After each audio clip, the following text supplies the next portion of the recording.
அதுக்கப்புறம் என்ன நடந்துச்சு? கொஞ்ச நேரம் கத்திக்கிட்டே இருந்துட்டோன்னே அப்படியே நடுங்கி போய் அப்படியே அங்கேயேதான் உட்காந்துருக்கேன், நம்புற கூட இல்ல. அந்த அக்கா என்ன பண்ணிட்டாங்க, அவங்களுக்கு விளங்கி இருக்கு போல நான் கத்துனது. வேகமா வந்து பூட்டை வந்து இது பண்றாங்க. அந்த ரவுண்டு பட்டன் தான் மிஸ், நான் பூட்டிட்டு தான் நம்ம படுப்போம். அவங்க வந்து அந்த பூட்டை வந்து இப்படி இப்படி இப்படி இப்படி ஆட்டுறாங்க. அப்ப ஆட்டுனோடனே கூப்பிடுறாங்க, வனி வனி வனி வனி வனி கூப்பிட்டோன்னே எனக்கு லைக் தெரிஞ்ச மாதிரி ஆயிடுச்சு, யாரோ ஒரு ஆள் இருக்காங்க, நம்ம இன்னும் சேஃபா தான் இருக்கோம் அப்படி சொல்லிட்டு வேகமா போயிட்டு பட்டுன்னு ஒரே ஓட்டம் தான். போன் எடுக்கல, ஒண்ணுமே செய்யல. டப்புன்னு போய் ரூம் கது திறந்து வெளியே ஓனா போயிட்டு அந்த அக்காவை கொட்டி பிடிச்சிட்டு ரூம்லன்றேன். அந்த அக்கா ஒண்ணு இங்க பேசாத, வா வெளியே போலான்ட்டு பட்டுன்னு அவங்க அந்த ஆக்சுவலி அவங்க முன்னுக்கு அது வந்து திறந்து ரெடியா தான் வச்சிருந்துருக்காங்க.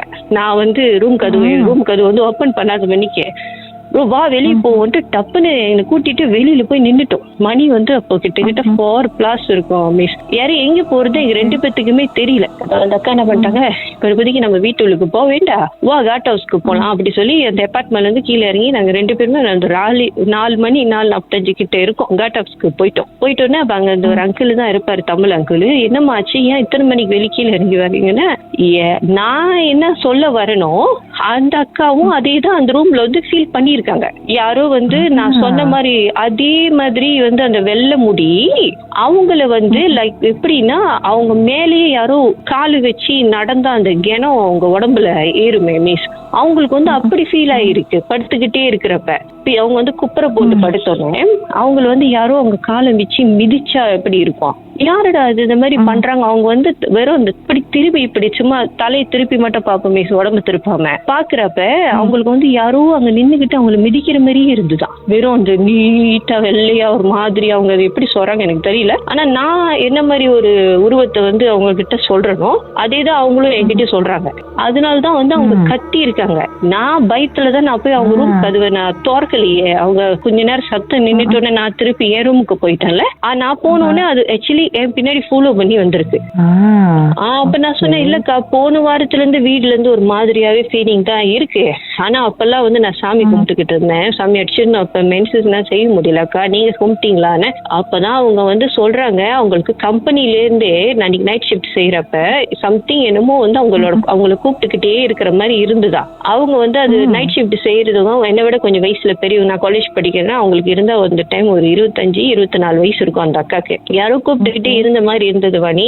நான் வந்து அதை போதோ பண்ணிக்கல, நான் நினைச்சேன் ஏதோ ஒண்ணு அப்படின்னு. ஆனா இன்னைக்கு நீ பார்த்து நீ கத்தனோன்னு எனக்கே பயம் வந்துருச்சு அப்படின்னு. அந்த காட்டங்கள் சொன்ன, சரிம்மா பயப்படாதீங்க, இப்ப ரூம் போய் படுக்க போறீங்களா எப்படின்னு கேட்டாங்க. நான் சொன்னேன், ஐயோ வேண்டாம் எனக்கு ரொம்ப பயமா இருக்கு, இன்னும் கொஞ்ச நேரத்துல விடிஞ்சிரும், நம்ம நான் இங்கே உட்காந்துக்கிறேன்க்கா, நீங்க போறதுன்னா போங்க அப்படின்னு. அப்புறம் அந்த அக்காவை யோசிச்சு பார்த்துட்டு சரி வரலன்ட்டு அவங்களோட கசின் பிரதருக்கும் அவங்க சொந்தக்கார அக்காவுக்கும் கால் பண்ணிட்டாங்க வர சொல்லி. அப்ப அவங்க 2 பேரும் அந்த ராத்திரில இந்த அக்காக்கு என்னமோ இஷ்யூன்னு சொல்லி வந்து வீடெல்லாம் பார்த்தா ஒன்னும் இல்ல. அப்ப மறுநாள் வந்துட்டு ஒரு இடத்துக்கு சாமி பார்க்க கூட்டி போகும்போது அப்ப அங்க சொன்னாங்க, உங்க வேலை இடத்துல இருந்து உங்க கூட என்னமோ நிக்கோட் பண்ணி வந்துருச்சு சொல்லி வந்து அது வந்து உள்ளுக்கு மசோ பண்ணதான் ட்ரை பண்ணிருக்கு.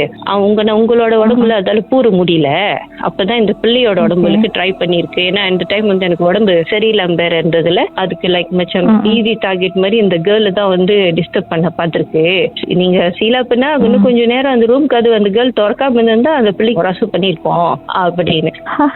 இதுதான் நடந்தது காலேஜ் டைம்ல. என்னால மறக்க முடியாதது. இது கிளியர் பண்ணிட்டாங்களா?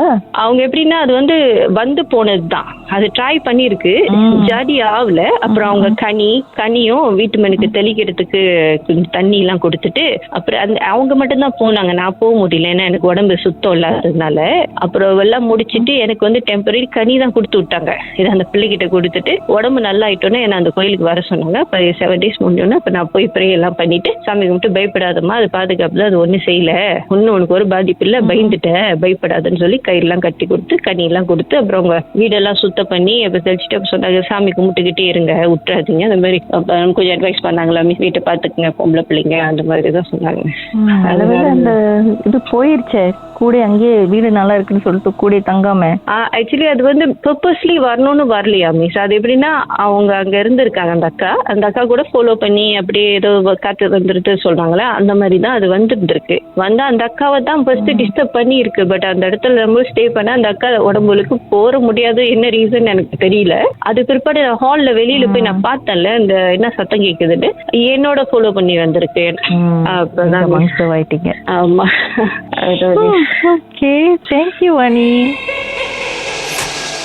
மர்மமான சம்பவம் உங்க வாழ்க்கையிலும் நடந்திருக்கா? இதை எப்படியாவது மர்ம தேசம் நிகழ்ச்சியில சொல்லியே ஆகணும்னு ரொம்ப நாளா ட்ரை பண்ணி லைன் கிடைக்கலையா? கவலையை விடுங்க, வாட்ஸ்அப் பண்ணுங்க.